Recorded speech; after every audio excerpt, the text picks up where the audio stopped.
अस्सलामुअलैकुम वरहमतुल्लाहि वबरकातुहू। कैसे हैं आप सब? उम्मीद करती हूँ आप अपने घरों में अपने वालिदैन के साथ खैर आफियत से होंगे। अल्लाह ताला मुझे और आप सबको इस वबा से बचा कर रखे। आज हम स्टार्ट करने वाले हैं क्लास 6 मैथ्स पीटीबी स्टार्ट करने वाले हैं। उससे पहले आज का पैगाम सुन लें। आज का हमारा पैगाम है कुरान से दूरी नहीं रखनी। हर एक चीज़, चाहे हम दुनिया में कामयाबी चाहते हैं चाहे हम आखिरत में कामयाबी चाहते हैं, हमें कुरान से ही हदायत लेने की ज़रूरत पेश आती है। और इसीलिए आज हमारा मैसेज है कि चाहे जो मर्ज़ी हो, कुरान से दूरी नहीं करनी, उसके अहकामात पे अमल करना है और उसी के मुताबिक ज़िंदगी गुजारने की कोशिश करनी है। क्लास 6 आज हम स्टार्ट करने वाले हैं अपना मैथ्स का फर्स्ट लेक्चर, यूनिट नंबर 1। आज हमारा स्टार्ट हो रहा है यूनिट नंबर 1 सेट्स। टॉपिक है इंट्रोडक्शन टू सेट्स। आज हम सिर्फ इंट्रो करेंगे, ठीक है। इंट्रोडक्शन होगा हमारा सेट से कि ये सेट्स होता क्या है, ये क्या चीज़ है। आज हम स्टार्ट करने वाले हैं सेट। तो सबसे पहले सेट की हम डेफिनेशन जो है वो देख लेते हैं। Define set. आपको इसकी डेफिनेशन समझाने से पहले जो चीज़ समझनी ज़रूरी है वो ये है कि सेट होता क्या, ठीक है। हम अपनी डेली लाइफ में बहुत से वर्ड्स यूज़ करते हैं जो कि किसी चीज़ के इकट्ठे होने को बयान कर रहा होता है। मिसाल के तौर पे कि हमने अक्सर देखा होगा कि घरों में हम बहुत सी चीज़ों के लिए जो है वो सेट का लफ्ज़ इस्तेमाल करते हैं। अपने घरों में ही हम मिसाल लें तो ये होगा कि जैसे मम्मा कहती हैं, हम कहते हैं ना मम्मा का बर्तनों का सेट, ठीक है। बर्तनों का सेट मतलब उसमें हर वो बर्तन शामिल है जो एक दूसरे से रिलेट करता है। मतलब बर्तन हमारे किस लिए यूज़ होते हैं? खाना पकाने के लिए, खाना खाने के लिए यूज़ होते हैं। मतलब एक ख़ास खूबी होती है उनमें और हम उनको सबको इकट्ठा करके कहते हैं हमारे बर्तनों का सेट है, ठीक है। उसके अलावा अब हम इसकी मिसालें लेंगे, जैसे कि हम यूज़ करते हैं अ बंच ऑफ फ्लावर्स, ठीक है। अ बंच ऑफ फ्लावर्स इकट्ठे किए हमने, ठीक है। एक गुलदस्ता सा बना लिया और उसका हमने नाम रख दिया अ बंच ऑफ फ्लावर्स, वो एक इकट्ठा गुलदस्ता जो है वो फ्लावर्स का। उसके बाद क्लस्टर ऑफ ट्रीज़, ठीक है, कि एक ही जगह पर जब ज़्यादा दरख्त उग जाते हैं ना तो हम उसको कहते हैं क्लस्टर ऑफ ट्रीज़, ठीक है। मतलब कि दरख्तों का झुंड वहाँ पे है, ठीक है। उसके अलावा ग्रुप ऑफ फ्रेंड्स, ठीक है। जब सारे दोस्त मिलके इकट्ठे बैठते हैं तो हम कहते हैं ये फ्रेंड्स का ग्रुप है, ठीक है। जब फ्लावर्स इकट्ठे हुए उनके हमने क्लस्टर का वर्ड यूज़ किया। जब ट्रीज़ इकट्ठे हुए उसके लिए हमने जो है वो बंच का वर्ड यूज़ किया। और जब फ्रेंड्स इकट्ठे हुए तो हमने उनके लिए ग्रुप का जो है वो वर्ड यूज़ किया। इसके अलावा भी जब सारे प्लेयर्स इकट्ठे होते हैं तो हम उनके लिए क्या यूज़ करते हैं word? A team of players. यहाँ पे हमारा जो वर्ड है वो है बंच, क्लस्टर, ग्रुप या फिर टीम। ये वर्ड हमने यूज़ किए हैं कि जब ज़्यादा चीज़ें इकट्ठी हो रही हैं या ज़्यादा लोग इकट्ठे हो रहे हैं तो उनके लिए हमने ये जो है वो वर्ड्स यूज़ किए हैं। लेकिन मैथ्स में हम ये सारे वर्ड्स यूज़ नहीं करते। हम क्या करते हैं? हम अपने आप को आसानी में डालते हैं। कैसे? हम आसानी में इस तरह डालते हैं कि इन सारे वर्ड्स को इकट्ठा करके, मतलब बंच को इकट्ठा किया, क्लस्टर को इकट्ठा किया, फिर उसके बाद ग्रुप एंड टीम को इकट्ठा किया और इन सब का हमने नाम रख दिया सेट, ठीक है। इन सब का नाम हमने रख दिया सेट। अब जो भी आपने बोलना है मैथ्स में, जो भी समझाना है, हमने कहना है set of flowers, set of trees, set of friends और सेट ऑफ प्लेयर्स। मैथ्स में हम इन सारे वर्ड्स के लिए सिर्फ एक ही वर्ड यूज़ करते हैं इन सारे वर्ड्स की जगह पे और उसका नाम क्या है? सेट है। अब सेट होता क्या? मैथ्स की ज़ुबान में a collection of distinct and well defined objects is called a set।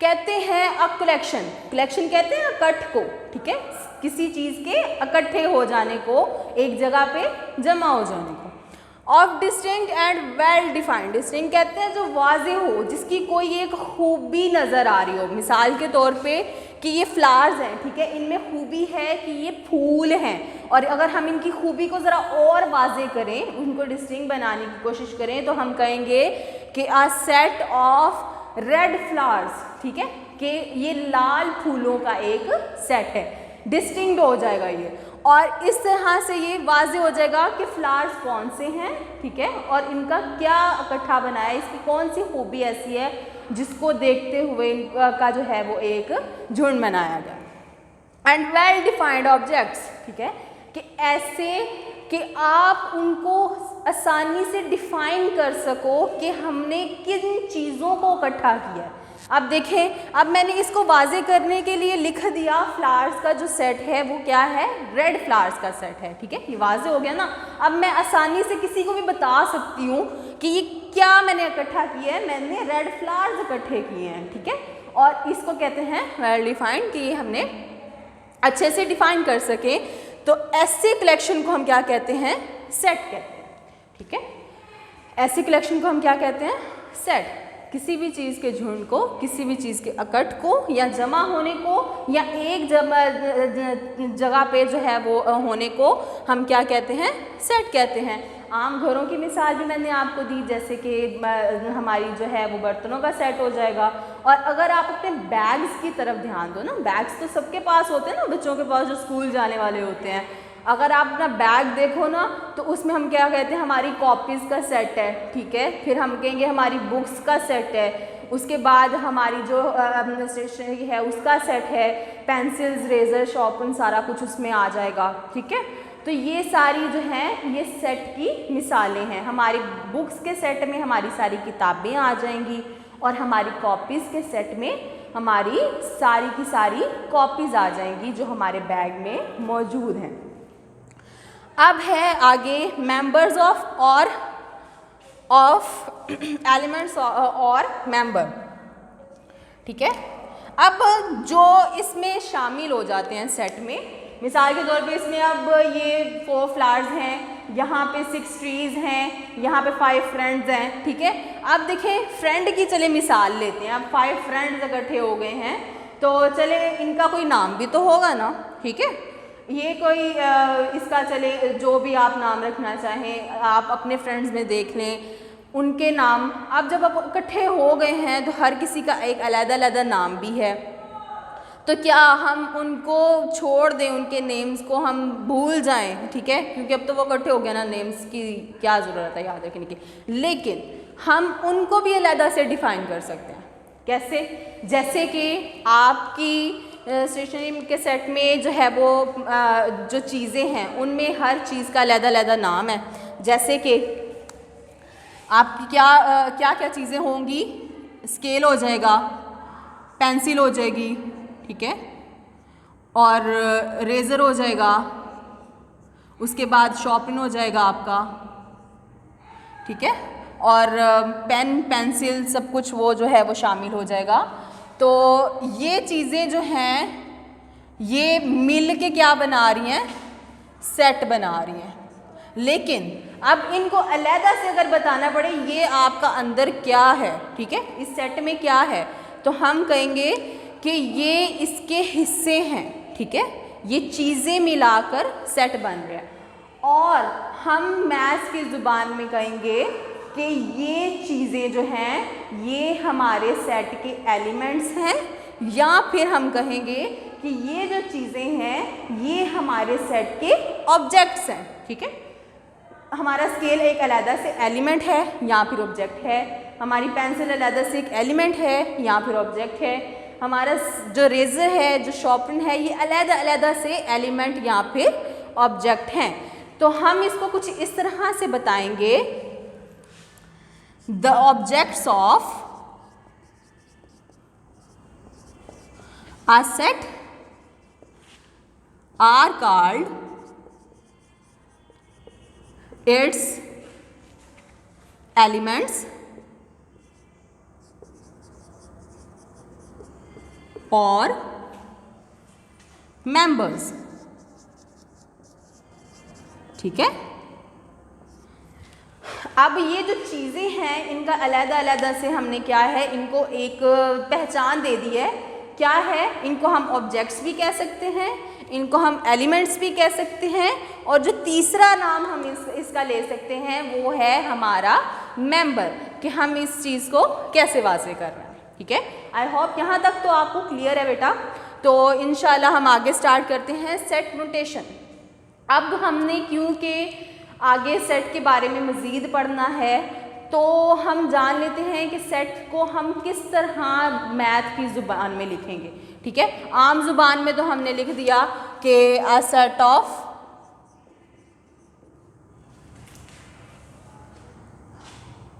Vowels. ठीक है, लेकिन अब हम इसको मैथ्स की ज़ुबान में कैसे लिखेंगे?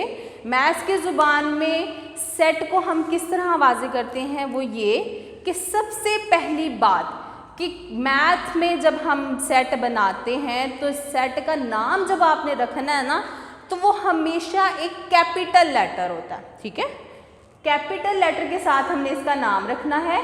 कभी भी सेट का नाम रखने के लिए हमने स्मॉल लेटर्स या फिर कोई डिजिट या कोई नंबर यूज़ नहीं करना। ठीक है, सिर्फ और सिर्फ जो चीज़ हमने यूज़ करनी है वो हैं कैपिटल लेटर्स।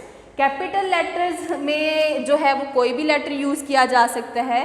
तो अभी फ़िलहाल मैं यूज़ कर रही हूँ ए। ठीक है, ये मैंने अपने सेट का नाम रख दिया। उसके बाद अब ये हमारे वॉवल्स का सेट है, तो हमने वॉवल का सेट कैसे बनाना है? ठीक है, सबसे पहले तो हमने वॉवल्स लिखने हैं। ठीक है, वॉवल्स कौन से होते हैं? ए, ई, आई, ओ, यू। हमारे सेट का नाम क्या है? ए, और उसके आगे हमारे क्या है? वॉवल्स है। हमें पता चल रहा है ये वॉवल्स का सेट है। ठीक है, अब हमने इसको ज़रा और मज़ीद समझने के लिए क्या करना है, इसके कॉमास के साथ इसको अलहदा कर देना। ठीक है, हमारा हर एलिमेंट, हर ऑब्जेक्ट या हर मेंबर जो एक सेट में मौजूद होता है उसको हम कॉमा से सेपरेट कर देते हैं कि पता चले कि ए अलहदा से मेंबर है, ई अलहदा से मेंबर है, आई अलहदा से, ओ अलहदा से, यू अलहदा से, और उसके बाद हम इसको क्लोज कर देते हैं इनटू कर्ली ब्रैकेट्स। ठीक है, ये तैयार हो गया हमारा सेट। और अब जब हमने इसको पढ़ना है, पढ़ना कैसे है? हमने सेट का नाम लेना है। अब ज़रा आप सब बच्चे मेरे साथ इसको दोहराने की कोशिश करोगे। ठीक है, ताकि आपको पढ़ना आए कि सेट को हम पढ़ते कैसे हैं। सबसे पहले हम पढ़ेंगे अपने जो है वो लेफ्ट साइड से। ठीक है, हम कहेंगे the set A is equal to the set of A, E, I, O, u. ठीक है, द सेट ए सबसे पहले नाम है, तो हमने इसका नाम इस तरह से बोलना है, the set A is equal to the set of A, E, I, O, U. हर एक एलिमेंट को हमने अलहदा अलहदा से बोलना है, लेकिन जब हमने सेट का नाम लेना है तो हमने कहना है द सेट ए। इस तरह से हम इसको अनाउंस करेंगे, इस तरह से हम इसको बोलेंगे। उसके बाद सेट नोटेशन के बाद है द सिंबल दिस। अब ये कौन सा सिंबल है? नया सा नहीं लग रहा या कोई पुराना सा लग रहा है? ये तो कोई ई की तरह लग रहा है, ऐसे लग रहा है जैसे ई कोई हमने टेढ़ा मेढ़ा करके जो है वो लिख दिया हो। ठीक है, लेकिन मैथ्स में इसका भी एक जो है वो नाम है। क्या नाम है इसका? ये एक सिंबल है ग्रीक लेटर का। ठीक है, ये एक ग्रीक लेटर है और जो है वो यूनानी ज़ुबान का एक ये लेटर है, और इसका नाम जो है वो हमने मुख्तलिफ रखने हैं। लेकिन अब इसको समझने के लिए हम ये समझ सकते हैं कि ये सेट के ऑब्जेक्ट्स को बताता है कि कौन सी चीज़ सेट के ऑब्जेक्ट हैं और कौन सी नहीं है। मिसाल के तौर पे हमारे पास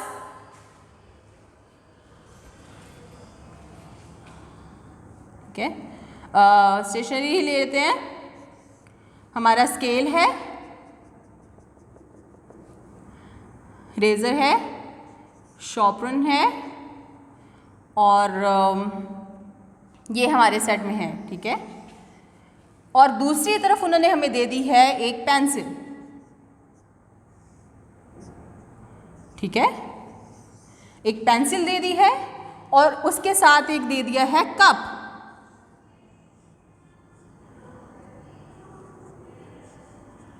ठीक है, अब वो पूछ रहे हैं कि बताएं कि स्टेशनरी के सेट में क्या ये मेंबर्स हैं कि नहीं हैं। ठीक है, तो हम देखेंगे, पहले गौर करेंगे कि हमारी डेफिनेशन के मुताबिक क्या ये इसके मेंबर्स बन रहे हैं कि नहीं बन रहे हैं। और हमारी डेफिनेशन में ये था कि वाज़ेह हो कि ये इस सेट का हिस्सा है। अच्छा जी, बताएं क्या स्टेशनरी के सेट में क्या आपके बैग में, आपकी ज्योमेट्री में कप होता है? ठीक है, क्या एक कप आपकी ज्योमेट्री में मौजूद होता है? नहीं होता। तो हम कहेंगे नहीं जी, ये हमारी स्टेशनरी का हिस्सा नहीं है। दूसरी जो चीज़ उन्होंने हमें दी है वो है एक पेंसिल। आप बच्चों देखो अपनी ज्योमेट्री में, क्या आपकी ज्योमेट्री में पेंसिल है? क्या ज्योमेट्री के अंदर पेंसिल जो है वो आप रखते हो या फिर पेंसिल आपकी ज्योमेट्री का हिस्सा है? ठीक है, और जब आप अपनी ज्योमेट्री खोल के देखोगे तो आपको पता चलेगा कि हाँ, पेंसिल हमारी ज्योमेट्री में मौजूद है, कप नहीं था। ठीक है, लेकिन पेंसिल हमारी ज्योमेट्री में मौजूद है, तो हम कहेंगे हाँ जी ये हमारी ज्योमेट्री का हिस्सा है। लेकिन हमें पता तो चल गया कि अब ये हमारे ज्योमेट्री का हिस्सा है या नहीं है, लेकिन हम इसको मैथ्स की ज़ुबान में कैसे बताएंगे कि ये हमारी ज्योमेट्री का हिस्सा है या नहीं है? हमने अपनी ज्योमेट्री का नाम रख दिया जी बी। ठीक है, हमने अपनी ज्योमेट्री का नाम क्या रखा है? बी। बी रख दिया है और हमारे पास क्या है? एक कप है और एक हमारे पास पेंसिल है। ठीक है, अब हमने बना दिया यहाँ पे कप और ये बना दी हमने पेंसिल।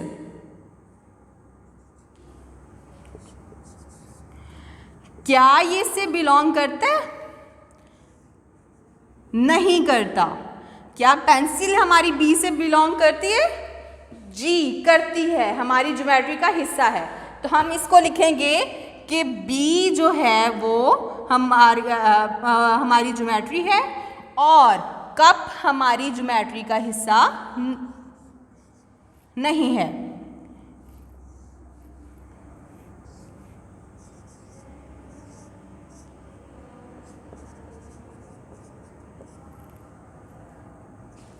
ठीक है, हमने बताया पेंसिल जो है वो हमारी ज्योमेट्री का हिस्सा है और कप जो है वो हमारी ज्योमेट्री का हिस्सा नहीं है। ये चीज़ जो ये सिंबल है ये इस चीज़ को बताने के लिए यूज़ होता है कि आया कि कोई जो चीज़ हमें नहीं दी गई है या पहले से सेट में मौजूद है, क्या वो वाकई में सेट का हिस्सा है या नहीं है। इसके लिए हम जो वर्ड्स यूज़ करते हैं वो है इज, बिलोंग टू, दूसरा है is an element of, the third one is a member of. ये तीन नाम हैं जो हम इस सिंबल के लिए यूज़ करते हैं और इसको हम पढ़ते हैं is belong to, is an element of, is a member of. ठीक है, अब हम कुछ इसको पढ़ेंगे। लिखा हुआ है